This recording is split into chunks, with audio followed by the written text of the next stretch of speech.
is NBC 10 News Today. Storms of the weekend leaving significant damage in parts of Louisiana. We'll have the latest on what remains after the storm. And pro-choice advocates plan on a nationwide protest after more states vote to ban abortions. Details coming up. Plus, the president lifting some tariffs on certain goods, how the move affects the 2020 election. Good morning. It is now 6 a.m. I'm Randy Ayala. I'm Chris Immersion. Happy Monday, team. Happy Monday. Woo. We got a lot of other days. You look at them? No, I saw you over there looking them up, so I figured I wouldn't do it. Big one. It's National Rescue Dog Day. Oh, that's nice. And I'm Love a big that. proponent on Adopt, Don't Shop, the animal shelter. They do a great job. Yeah. Absolutely. SOS Pets, and they've been doing a lot of fundraisers. So We love pretty pets. go to Adopt a Dog. Got National Pick Strawberries Day. Nice. Love strawberries. National Be a Millionaire Day. None of us in on that. You seen we can Randy's dream. paycheck? You seen her paycheck lately? Millionaire? She, Wow. she Far from it. Wow, Chris Lying. just Lying. loves I was gonna say, if telling you're a millionaire tales. and you're letting Chris go without AC If I in was the a car. millionaire, I'm not sure if I would be here right now. No? Where'd Let's- you be? Probably in Bali or... Bali? Yeah. That's Always not wanted to go bad. to Bali. Yeah, it's not a bad What's wrong with place. Bali? It's kind of random, Bali. It's a great vacation that's spot, like- so I've yeah. heard. This, Yeah. this is a vacation Gorgeous, spot? yeah. I didn't know that. Okay. I mean, people live there too, but I didn't for know me that it would be either. vacation. Didn't know that either. You gotta expand your horizons, Chris. I just know Monroe, West Monroe. There's Come on. more than the Arklamas. As Chris doesn't leave, he works every day. I think he sleeps over in that back room. He's sleeping under the desk. It's a nice start outside. I feel like warm and humid weather. I don't know if y'all do, but we got about 5 months of summer on tap, so got to get used to it at least. Highs up in the upper 80s. A gloomy start, pretty cloudy out as you leave the house this morning. Make sure you dress light. I got all your forecast details coming up soon. That's your forecast first. Thank you, Reed. Storms ripping through the Arklamas over the weekend, leaving significant damages across our state. We begin our coverage in West Monroe, where this family's home was split in two after a huge tree fell on it Sunday morning. You see it right there. The house, a total loss inside the home, is in complete ruins. Frances Cooper says the tree fell on her home while she was making breakfast and her husband was sleeping.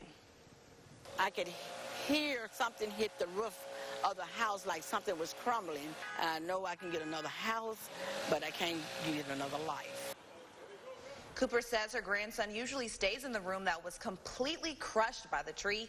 She says she's grateful he was not home at the time, and fortunately, no one was injured. Well, over in Iberia Parish, located near Lafayette, debris from a nearby building flew into one man's yard. Lester Duhay has more. About 7:20, we woke up to a loud noise. It sounded like a freight train like they see on TV.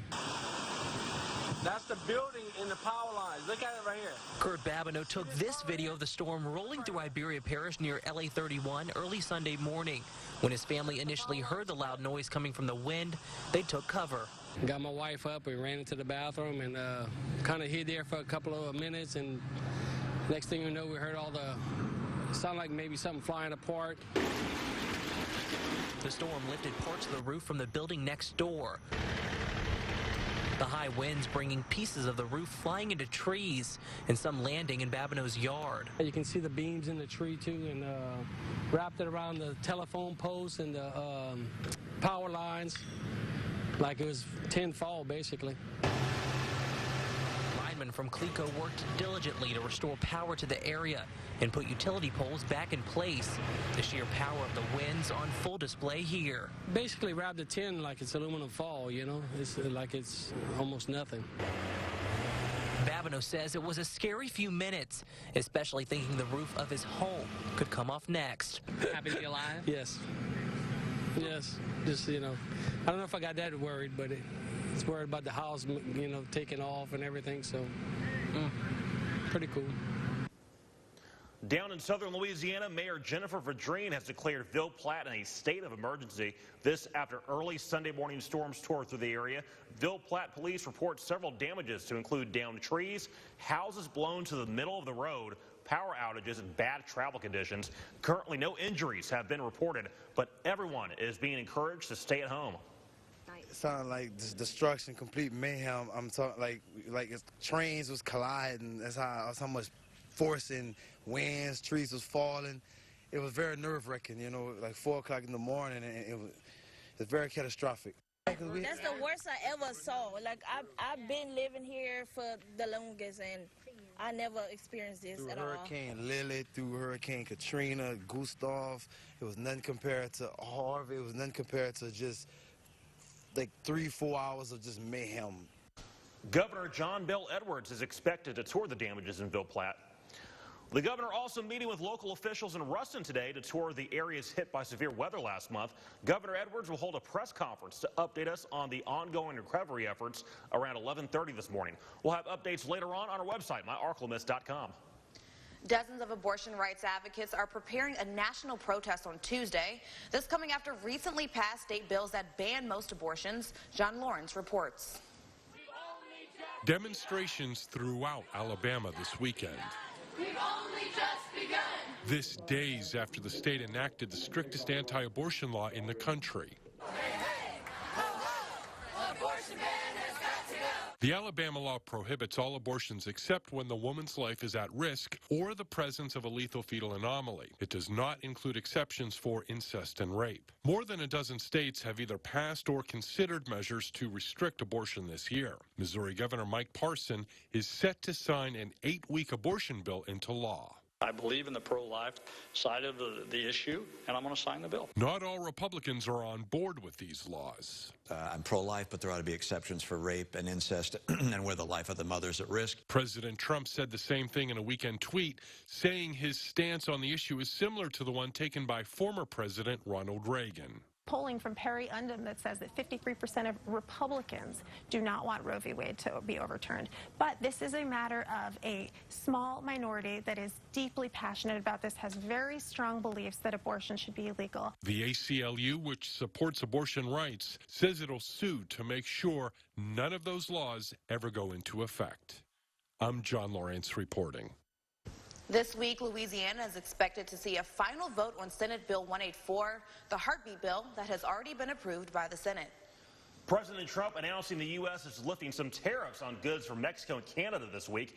This includes the steel and aluminum.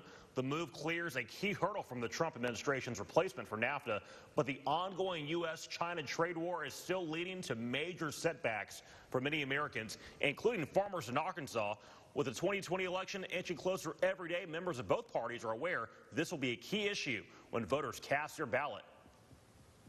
But when you're direct harm on an industry that is already at its low, that's already suffering other issues, to pile this on top of it, and it being Arkansas's #1 industry, our leaders in Washington need to stand up and go, look, this is the bread and butter of our state.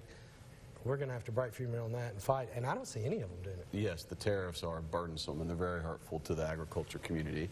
The question is, are they worth it? Is it a worthy sacrifice to balance out the trade, prevent China from growing into a stronger competitor, both economically and militarily? During a news conference, it's all right, it's all right. Hey, during the news conference, gas prices are finally seeing, they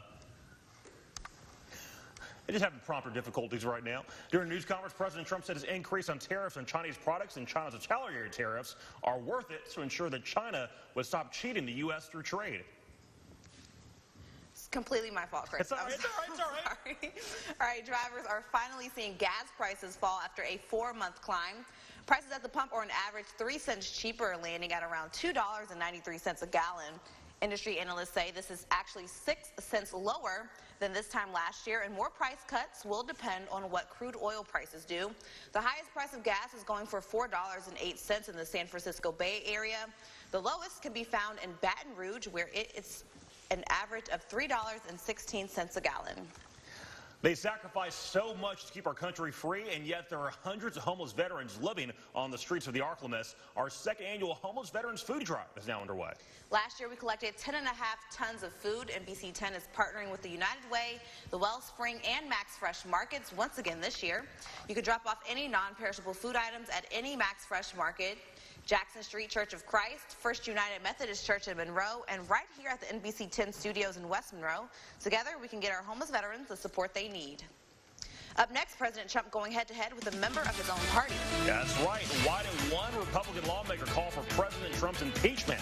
That story less than 2 minutes away. But first, here's Reed with that Commute Cast. Commute looking good for today. No concerns. Pretty dry out this morning. It's cloudy out this morning as the sun's about to come up. Temperatures in the upper 60s, lower 70s, 72 here in Monroe. Muggy out. You got mid to upper 80s this afternoon, warming up nicely. 90s to the second half of the week. It's starting to look like summer. I got all your forecast details coming up here soon on NBC 10 News Today.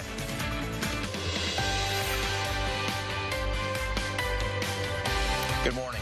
I'm Paul Hutchison with Homeland Bank.